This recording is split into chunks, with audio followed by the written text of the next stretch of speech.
Hello coders! For this tutorial we are going to learn the first few basic steps of using Scratch Junior.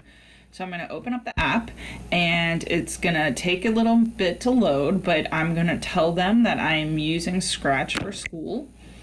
And then I'm going to press the home button, and that is going to go to my projects area where I'm going to begin a new project by pressing the blue circle with the white plus. And here we are. So this is my coding platform. On the left side of the screen, where the cat is, I have my characters or sprites. Scratch Junior refers to the characters as sprites. On the right side, I have my scenes, and this is where I can add scenes, change scenes, that sort of thing.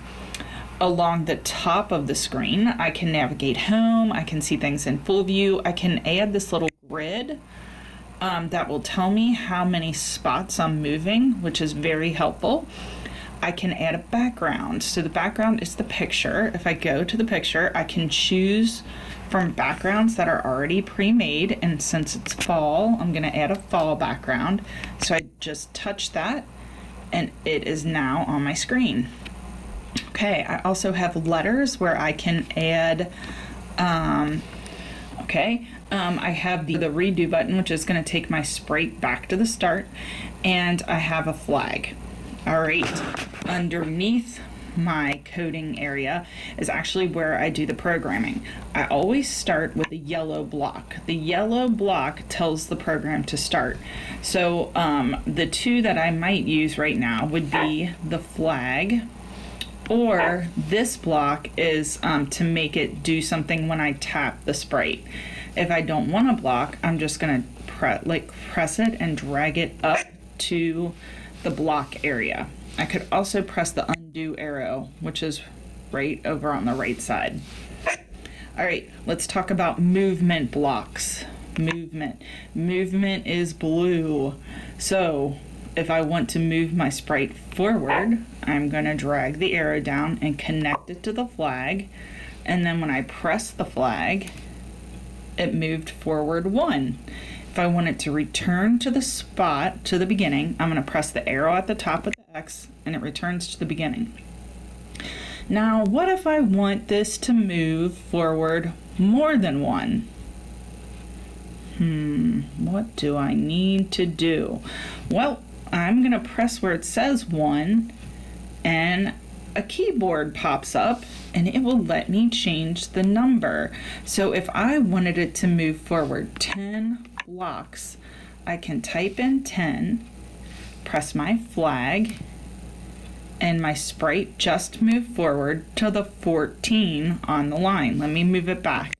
Check this out. It's starting at 4 and ending at 14 because 4 plus 10 is 14. That's right. So let's try that again. When I press my flag, it moves forward just like that. Let me return it to the start.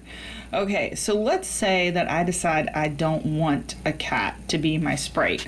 Well, I can get rid of that very easily. I'm just going to press and hold until it jiggles and then press the red X. Now I need something on my screen to code, so I am going to press the blue circle with the white plus. And this is where I can get all kinds of characters. So let's say I wanted to add a little bunny rabbit. I'm going to add the rabbit, press the check, and right now my rabbit is starting at 11. I'm going to drag my rabbit all the way over to the 1, and I'm going to move it down so it looks like it's on the forest floor. And then I have to start my start block, flag, move. Let's move 10. Okay, and let's see, I think I want another character. Let's see what happens. So if I go to plus, I'm going to add this little lizard. Check. All right, and this little lizard is going to go up here on that tree branch, and I want it to move forward too. Right now I know I'm coding my lizard because there's a lizard on the white space at the bottom. If I press the rabbit, I'll see a rabbit on the white space at the bottom. So let's say I want my lizard on the flag to go forward.